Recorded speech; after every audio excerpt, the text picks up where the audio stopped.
오늘의 성경 말씀 보도록 하겠습니다. 오늘의 성경 말씀은 에스라 10장 말씀입니다.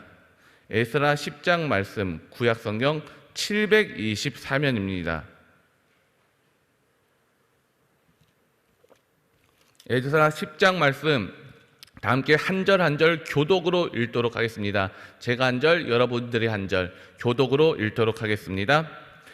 에스라가 하나님 전 앞에 엎드려 울며 기도하여 죄를 자복할 때에 많은 백성이 심히 통곡하며 이스라엘 중에서 백성의 남녀와 어린아이의 큰 무리가 그 앞에 모인지라. 엘람 자손 중 여이엘의 아들 스가냐가 에스라에게 이르되 우리가 우리 하나님께 범죄하여 이 땅 이방 여자를 취하여 아내를 삼았으나 이스라엘에게 오히려 소망이 있나니 곧 내 주의 교훈을 조주며 우리 하나님의 명령을 떨며 준행하는 자의 의논을 좇아 이 모든 아내와 그 소생을 다 내어보내기로 우리 하나님과 언약을 세우고 율법대로 행할 것이라. 이는 당신의 주장할 일이니 일어나소서. 우리가 도우리니 힘써 행하소서. 이에 에스라가 일어나 제사장들과 레위 사람들과 온 이스라엘에게 이 말대로 행하기를 맹세하게 하매 무리가 맹세하는지라. 이에 에스라가 하나님의 전 앞에서 일어나 엘리야십의 아들 여호하난의 방으로 들어가니라. 저가 들어가서 사로잡혔던 자의 죄를 근심하여 떡도 먹지 아니하며 물도 마시지 아니하더니 유다와 예루살렘에 사로잡혔던 자의 자손들에게 공포하기를 너희는 예루살렘으로 모이라. 누구든지 방백들과 장로들의 훈시를 조차 3일 내에 오지 아니하면 그 재산을 정몰하고 사로잡혔던 자의 회에서 쫓아내리라 하매 유다와 베냐민 모든 사람이 3일 내에 예루살렘에 모이니 때는 9월 20일이라. 무리가 하나님의 전앞 광장에 앉아서 이 일과 큰 비를 인하여 떨더니 제사장 에스라가 일어서서 저희에게 이르되 너희가 범죄하여 이방 여자로 아내를 삼아 이스라엘의 죄를 더하게 하였으니 이제 너희 열조의 하나님 앞에서 죄를 자복하고 그 뜻대로 행하여 이 땅 족속들과 이방 여인을 끊어버리라. 회무리가 큰 소리로 대답하여 가로되 당신의 말씀대로 우리가 마땅히 행할 것이니이다. 그러나 백성이 많고 또 큰 비가 내리는 때니 능히 밖에 서지 못할 것이요 우리가 이 일로 크게 범죄하였은즉 하루 이틀에 할 일이 아니오니 이제 온 회중을 위하여 우리 방백들을 세우고 우리 모든 성읍에 이방 여자에게 장가든 자는 다 기한에 본성 장로들과 재판장과 함께 오게 하여 우리 하나님의 이 일로 인하신 진노가 우리에게서 떠나게 하소서 하나. 오직 아사엘 아들 요나단과 디과의 아들 야스야가 일어나 그 일을 반대하고 무슬람과 레위 사람 삽부대가 저희를 돕더라. 사로잡혔던 자의 자손이 그대로 한지라. 제사장 에스라가 그 종족을 따라 각기 지명된 족장 몇 사람을 위임하고 10월 초하루에 앉아 그 일을 조사하여 정월 초하루에 이르러 이방 여인을 취한 자의 일 조사하기를 마치니라. 제사장 무리 중에 이방 여인을 취한 자는 예수와의 자손 중 요사닥의 아들과 그 형제 마아세야와 엘리에셀과 야립과 그달랴라.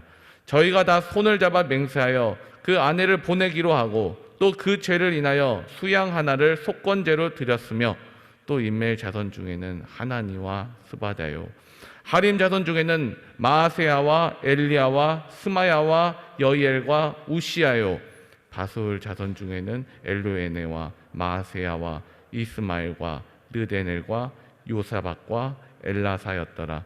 레위 사람 중에는 요사밧과 시므이와 글라야라 하는 글리다와 부다히야와 유다와 엘리에셀이었더라. 노래하는 자 중에 엘리야십이요 문지기 중에는 살룸과 델렘과 우리였더라.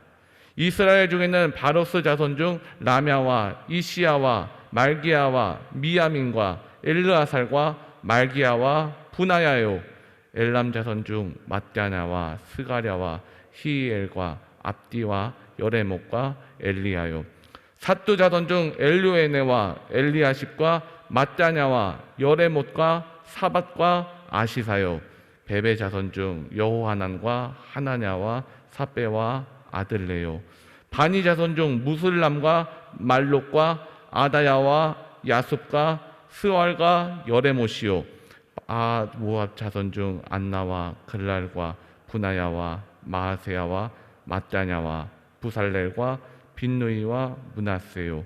하림 자손 중 엘리에셀과 이시야와 말기야와 스마야와 시므온과 베냐민과 말록과 스마랴요.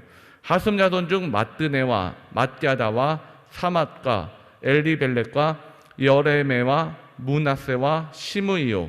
바니 자손 중 마아데와 아므람과 우엘과 분하야와 베드야와 클루히와 와냐와 무레목과 에라십과 mat야냐와 마뜨네와 야이수와 마니와 빈누이 시므이와 셀레마와 나단과 아다야와 막드네과 사세와 사레와 아사렐과 셀레мя와 스мя랴와 살룸과 아마야와 요셉이요. 느보 자손 중 여이엘과 마띠야와 사박과 느비네와 이또와 요엘과 분하야더라. 함께 하겠습니다. 이 상은 모두 이방 여인을 취한 자라. 그 중에 자녀를 낳은 여인도 있었더라. 아멘. 효화행복 교재 보도록 하겠습니다. 효화행복은 5월 27일 영적 위기를 극복하는 방법 회개입니다.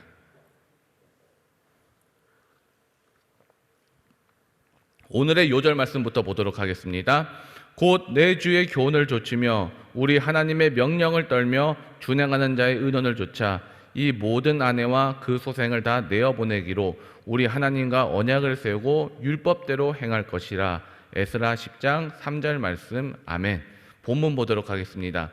에스라는 유다 백성이 이방 여인과 통혼한 일은 공동체 전체를 파멸의 절벽으로 내모는 무서운 범죄인 것을 누구보다 잘 알고 있었다. 유다 백성은 이 죄 때문에 또다시 하나님의 징계를 받아 자칫 공동체 전체가 멸절당할 위기 앞에 놓여 있었다. 이 때문에 에스라는 시면에서 터져나오는 탄식을 억누르지 못하며 통에 자복했다.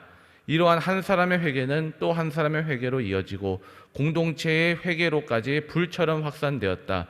유다 백성의 죄를 통회하며 간절히 중보기도 드리는 에스라의 모습은 유다 백성의 신앙 양심을 일깨웠고 그들로 하여금 회개에 동참하도록 만든 것이다. 진정한 회개는 삶의 결단으로 이어진다. 백성 가운데 스가냐는 이방인 아내와 그 소생을 내어보낼 것을 에스라에게 제의했다. 스가냐의 건의를 받아들여서 에스라는 온 백성을 대상으로 개혁을 실시했다. 에스라는 방백들과 장로들에게 총회의 소집을 지시했고 3일 만에 모든 유다 백성이 예루살렘에 집결했다. 이 에스라는 그들의 죄악을 지적하면서 즉시 하나님 앞에서 회개하고 이방 여인들과의 관계를 청산하도록 촉구했다. 그리고 이방 여인을 취한 사람들에 대한 조사가 시작되었다. 이렇게 이방 여인과 통혼한 자의 명단이 나왔고 결의에 따라 그들은 자신의 아내와 자녀를 추방했다. 에스라와 유다 백성은 이렇듯 언약 백성으로서의 성결을 회복하기 위해 살과 뼈를 깎는 삶의 결단을 한 것이다. 죄악으로 초래된 영적 위기를 극복하려면 삶의 결단이 뒤따라야 한다. 나쁜 습관과 죄악을 끊지 못하는 것은 형식적으로만 회개하기 때문이다. 자신의 탐욕과 정욕의 뿌리를 찍어내는 결단을 통해 성결한 신앙인이 되자. 아멘. 오늘도 새벽 기도에 오신 여러분들에게 하나님의 은혜가 있기를 기원합니다.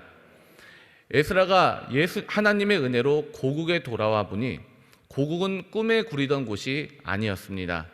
모든 것이 다 무너져 내려 있었습니다. 성전도 무너져 있었고 성벽도 무너져 있었고 믿음도 무너져 있었고 소망도 무너져 내리고 이것을 본 에스라의 마음도 무너져 내렸습니다. 에스라의 마음을 가장 마음 아프게 한 것은 이스라엘 백성들이 다른 민족 사람들과 결혼하는 것이었습니다. 이방인과의 결혼을 단순히 국제 결혼이라고 가볍게 생각해서는 안 됩니다. 이방 문화는 우상의 문화입니다. 이를 통해서 우상의 문화가 들어오고 우상의 지배를 받기 때문에 그렇습니다. 이것은 하나님 백성으로서의 선민의식을 잇는 지름길이었습니다. 대통령의 취임식에 취임하는 대통령들은 나라를 이렇게 이끌겠다라고 하는 취임사, 즉 국정 운영의 비전을 발표합니다. 제20대 윤석열 대통령의 그 취임사의 핵심 키워드는 자유였습니다. 자유와 공정, 연대를 기반으로 한 국민이 진정 주인인 나라, 따뜻하고 훈훈한 약자를 위한 나라, 어린이와 청년들의 꿈이 실현되는 나라를 만들겠다고 말했습니다. 또 사무엘상 7장 3절 말씀을 보면요, 이런 제목이 붙어 있습니다. 사무엘이 이스라엘을 다스리다. 그러므로 사무엘상 7장 3절 말씀은 사무엘이 사사로서의 취임사라고 말할 수 있습니다. 그러면 사무엘 선지자의 취임사는 무엇이었느냐? 세 가지로 요약할 수 있습니다. 첫째로 우상을 버리고 하나님께로 돌아와라. 두 번째로 하나님만 섬겨라. 세 번째로 미스바로 모여라 였습니다. 미스바에 모여서 하나님께 죄를 애통한 것입니다. 그리고 하루 종일 금식하며 회개했습니다. 어쨌든 사무엘 선지자의 취임사의 첫째는 무엇이냐? 바로 우상을 버려야 된다라는 것이었습니다. 하나님께서는요, 온전한 믿음을 원하십니다. 하나님도 섬기는 것을 원치 않으십니다. 하나님께서는요, 하나님만 섬기기를 원하십니다. 당시 사람들이 하나님을 섬기지 않은 것이 아니었어요. 하나님을 섬기기는 했지만 우상도 섬기고 하나님도 섬겼던 것입니다. 왜 이렇게 되었느냐? 문화인데 어떠냐? 결혼인데 어떠냐? 이렇게 하다가 마음이 뺏기고 또 믿음이 뺏기다 보니 하나님 백성으로서의 정체성을 잃어버리고 신앙마저도 빼앗기고 살았던 것입니다. 위기는요, 경제력이나 군사력에 있는 것이 아닙니다. 사무엘 선지자 때 경제적인 면에서나 또 군사적인 면에서나 이스라엘은 블레셋의 상대가 되질 못했어요. 그러나 이스라엘 백성들이 회개하고 하나님 앞에 기도할 때 하나님은 하늘의 우레를 동원하셔서 블레셋을 완벽하게 무찔러 주셨습니다.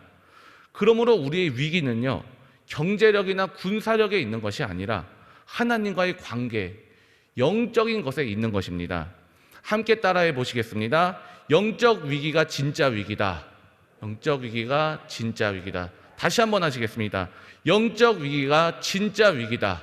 영적 위기가 진짜 위기다. 이제 이런 오늘의 본문을 기억하시면서 오늘 1절과 2절 함께 한번 다시 읽어보겠습니다. 에스라가 하나님의 전 앞에 엎드려 울며 기도하여 죄를 자복할 때에 많은 백성이 심히 통곡하매 이스라엘 중에 백성의 남녀와 어린아이의 큰 무리가 그 앞에 모인지라. 엘람 자손 중 여이엘의 아들 스가냐가 에스라에게 이르되 우리가 우리 하나님께 범죄하여 이 땅 이방 여자를 취하여 아내를 삼았으나 이스라엘에게 오히려 소망이 있나니.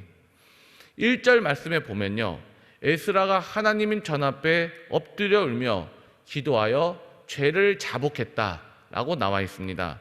이것이 뭔가? 이것이 바로 회개인 것입니다. 여러분 기억하시기 바랍니다. 회개하고 후회는 다른 것입니다. 회개나 후회나 잘못한 것을 안다라는 것에서는 똑같습니다. 후회도 잘못한 것을 깨닫고 그리고 회개도 잘못한 것을 깨닫습니다. 하지만 회개와 후회는 엄연히 다릅니다. 후회는 잘못한 것을 알기는 알지만 돌이키지는 않는 거예요. 그냥 그대로인 것입니다. 그러나 회개는 돌이키는 것이에요. 잘못을 고치는 것입니다. 헬라어로 회개를 메타노니아라고 하는데 이 뜻은 무슨 뜻을 가지고 있느냐? 방향을 완전히 전환하다라는 뜻을 가지고 있어요.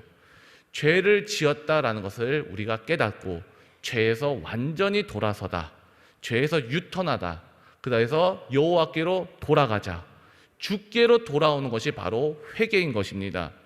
그러면 아무리 후회를 많이 한다 할지라도 문제가 해결되지가 않는 거예요. 후회를 했던 대표적인 인물이 누구였는가? 바로 가룟 유다가 후회를 했었습니다. 예수님을 은 30냥에 팔아 넘기고 나서 후회했습니다. 그리고 자기 힘으로 해결해 보려고 했지만 실패했습니다. 하지만 베드로는 어떻습니까? 베드로는 회개했습니다. 예수님을 배신했어요. 예수님을 배신했지만 철저히 주의 십자가를 붙들고 회개하고 예수님께로 돌아온 것입니다. 우리 모두가요, 후회하는 사람들이 아니고 회개하는 성도들 되시기를 바랍니다. 그렇다면 회개는 어떻게 하면 되는가? 참된 회개는요, 지정의가 동반돼야 되는 것입니다. 지정의가 무슨 말이냐? 지는 바로 지적으로 동의하고 정은 감정적으로 뜨겁게 자복하면서 내 감정이 아니라 주님 말씀으로 돌아가야 되는 것이고, 의는 무엇이냐? 지성으로 우리가 인정하고 감정적으로 우리가 뜨겁게 자복한 다음에 결단하는 거, 의지로 행동하는 거, 돌이키는 것이 우리 삶 가운데 나타나야 된다라는 것입니다. 그래서 오늘 말씀 에스라 10장 말씀에 보면요, 지정의, 즉 인격적인 돌이킴에 대해서 나와 있습니다. 지난 어저께 봤을 때 에스라 9장에서 에스라는 죄에 대해서 진단합니다. 우리가 이러이러한 죄를 지었고 이렇게 주님께 범죄했습니다. 그랬더니 오늘 말씀 2절에 보니까 엘람갑은 스가냐라는 사람이 나와서 스스로 말씀 앞에 반응합니다. 우리가 죄인입니다. 그러면서 에스라 선지자에게 이야기해요. 선지자께서 하시고자 하는 말씀을 하십시오. 그러면 우리가 힘써 돕겠습니다. 회개하는 일에 동참하겠습니다. 그래서 회개 운동이 벌어진 것입니다. 우리 3절 4절 다시 한번 읽어보겠습니다. 곧 내 주의 교훈을 좇으며 우리 하나님의 명령을 떨며 준행한 자의 의논을 좇아 이 모든 아내와 그 소생을 다 내어보내기로 우리 하나님과 언약을 세우고 율법대로 행할 것이라. 이는 당신의 주장할 일이니 일어나소서. 우리가 도우리니 힘써 행하소서. 아까 회개의 첫 번째 단계는 지라고 했어요. 지적인 인정이 있어야 되는 것입니다. 회개의 첫 번째 단계가 바로 지적인 인정인 것이에요. 엘란 가문의 스가냐라는 사람이 내가 돕겠다 하며 나타났습니다. 지적으로 인정한 것이에요. 1907년 1월 6월에 열렸던 평양 장대현 교회에서 저녁 집회 때에 길선주 장로님이 회중 앞에서 자신의 죄를 공개적으로 통해 자복한 일이 일어났습니다. 그 일화를 지금 소개합니다. 하나님께서 우리 집회에 은혜를 내리지 않는 이유는 바로 나 때문입니다. 나는 바로 아간과 같은 사람입니다. 약 1년 전에 내 친구 중 한 사람이 임종하면 내게 부탁했습니다. 길장로, 내가 세상을 뜨면 내 유산을 돌보아 주시오. 내 아내가 세상을 너무 모르니 당신만 믿겠소. 나는 염려 말라고 약속했습니다. 그러나 그 친구가 세상을 떠난 뒤 미망인의 재산을 관리해 주면서 미화 100불 상당을 사취했습니다. 죄를 고백한 그의 눈가에는 회개의 눈물이 흘렀습니다. 날이 밝은 대로 사취한 돈을 미방인에게 돌려주겠다고 죄를 자복했습니다. 그의 고백을 들은 그 사람들은 회개하기 시작했고 성령의 폭발적인 역사가 나타나기 시작했습니다. 회개란 바로 이런 것이에요. 하나님의 말씀을 듣고 내 죄를 인식하고 아멘, 내가 주께로 돌이키겠습니다. 이것이 바로 진정한 회개인 것입니다. 바로 내 죄를 인식하는 거예요. 그 다음 단계는 무엇이냐? 감정적으로 뜨겁게 자복하며 기도하는 것을 말하는 거예요. 감정적으로 하나님 앞에 내 자신의 죄에 대해서 아파하며 울며 기도하는 것을 말하는 것입니다. 6절 함께 읽어보겠습니다. 이에 에스라가 하나님의 전 앞에 일어나 엘리야십의 아들 여호하난의 방으로 들어가니라. 저가 들어가서 사로잡혔던 자의 죄를 근심하여 떡도 먹지 아니하며 물도 마시지 아니하더니 사로잡혔던 자의 죄를 근심하여 떡도 먹지 아니하며 물도 마시지 아니하더니 금식 기도를 하며 감정적으로 하나님 앞에 애통하는 모습이 있었던 것입니다. 근데 감정에서 우리가 주의해야 될 것이 있어요. 그것은 내 감정이 앞서면 안 된다라는 것입니다. 하나님 말씀 앞에서 우리가 감정적으로 죄에 대해서 애통하는 것은 맞는 일이지만 우리가 감정에 치우쳐서 감정이 이끄는 대로 가면 회개가 아닌 것입니다. 내 감정에 따라서 화가 나면 반대자가 되고 좋으면 옹호자가 되고 이렇게 오락가락하는 것이 크리스천이 아니라는 것입니다. 우리는 어제 말씀처럼 중보 기도자, 틈새 사이에 틈이 벌어지면 그 사이를 메꿔줘야 하는 책임이 있는 것이에요. 그 틈이 더 이상 벌어지지 않도록 그 틈 사이에 우리가 서줘야 되는 것입니다. 이것이 바로 하나님 백성들의 모습인 것입니다. 여러분 잊지 마시기를 바랍니다. 감정적으로 죄를 자복하는 거 정말 중요합니다. 하지만 감정이 나를 좌지우지하지 못하게 하는 것이 더 중요한 것이에요. 아마추어와 프로의 차이점이 있거든요. 아마추어는요, 하고 싶을 때 하고 하기 싫을 때 안 합니다. 그러나 프로는 어떻습니까? 눈이 오나 비가 오나 바람이 부나 쉬지 않고 꾸준히 훈련하는 게 바로 프로인 것이에요. 꾸준히 할 때 제일 큰 장애점이 무엇이냐? 감정입니다. 기분인 것이에요. 기분 좋을 때는 하고, 기분 나쁠 때는 안 하고, 또 기분이 좋을 때는 예배 드리고, 기분이 나쁠 때는 예배 안 드리고, 또 기분이 좋을 때는 헌신하고, 기분이 나쁠 때는 헌신하지 않고. 에스라가 왜 훌륭한가 하면요, 그는 어떤 상황 속에서도 자기 마음을 지킨 사람이기 때문인 것입니다. 우리도 마찬가지예요. 내 감정으로 움직이는 사람이 아닌 하나님 말씀으로 움직이는 우리가 되기를 기원합니다. 마지막으로 의는 무엇이냐? 의는 바로 의지적인 결단을 말하는 것이에요. 9절 읽어보겠습니다. 유다와 베냐민 모든 사람이 3일 내에 예루살렘에 모이니 때는 9월 20일이라. 우리가 하나님 전 앞 광장에 앉아서 이 일과 비를 인하여 떨더니. 여기 말씀 보면은 9월이라고 나와 있어요. 지금으로 따지면 11월에서 12월 사이에 해당하는 날입니다. 겨울이에요. 이때 이스라엘의 특징이 무엇이냐? 우기라는 점입니다. 힘든 시기였다는 거예요. 이렇게 힘든 시기 속에서도 3개월 만에 결단합니다. 16절에서부터 17절 우리 함께 읽어보겠습니다. 사로잡혔던 자의 자손이 그대로 한지라. 제사장 에스라가 그 종족을 따라 각기 지명된 족장 몇 사람을 위임하고 10월 초하루에 앉아 그 일을 조사하여 정월 초하루에 이르러 이방 여인을 취한 자의 일을 조사하기를 마치니라. 여기 마지막에 보면은 정월 초하루에 이르러 일 조사하기를 마치니라. 정월 초하루는요, 요즘 달력으로 따지면 3월 중순에 해당해요. 조사를 시작한 10월 초하루, 즉 12월부터 그리고 약 3달 후를 말하는 것이에요. 3달 만에 이 모든 일을 끝냈다라는 것이에요. 의지적인 결단인 것입니다. 신속하게 하나님 말씀에 순종했다라는 것이에요. 이제 오늘 말씀을 정리하도록 하겠습니다. 고국에 돌아온 에스라는요, 고국의 참담한 현실을 보고 눈물을 흘리면서 회개의 기도를 올렸습니다. 이를 본 백성들도 같이 큰 소리로 울었습니다. 에스라의 눈물의 기도는 이스라엘 백성들의 마음에 감동을 주었고 죄를 고백하며 하나님께 돌아갈 수 있도록 만들었습니다. 우리가 나라를 위한 눈물이 있다는 것은요, 아직 우리나라에 희망이 있다는 것입니다. 또 가정을 위한 눈물이 있다는 것은요, 아직 그 가정에 소망이 있다는 것입니다. 우리가 자녀를 위한 눈물이 있다는 것은요, 아직 그 자녀에게 희망이 있다는 것입니다. 눈물은 희망이고 울음은 소망인 것입니다. 나라를 위한 이 에스라의 눈물, 이 눈물이 우리나라 지도자들에게도 있기를 바랍니다. 그리고 우리들에게도 있기를 바랍니다. 눈물이 나라를 살리며 가정을 살리고 우리 자녀들을 살리며 우리 한국 교회를 살린다는 것을 믿으시기 바랍니다. 주여 우리에게 에스라의 눈물을 허락해 주시옵소서. 우리에게는 이런 기도가 있어야 되는 것입니다. 우리 자신과 교회와 나라를 불쌍히 여기시고 하나님 은혜 가운데 건져달라고 기도하는 우리가 되기를 주의 이름으로 축원합니다. 기도하겠습니다. 하나님 아버지, 우리를 예배의 자리로 인도하시고 하루의 시작을 주께 맡겨드리며 나가게 하시니 감사합니다. 하나님, 우리에게 눈물의 기도가 있기를 원합니다. 우리의 죄를 고백하며 하나님의 은혜를 구하며 기도하는 자들이 되기를 원합니다. 나라를 위한 눈물이 있다는 것은 아직 나라에 희망이 있다는 것입니다. 가정을 위한 눈물이 있다는 것은 우리 가정에는 아직 희망이 있다는 것입니다. 우리가 자녀를 위한 눈물이 있다는 것은 우리 자녀에게는 희망이 있다는 것입니다.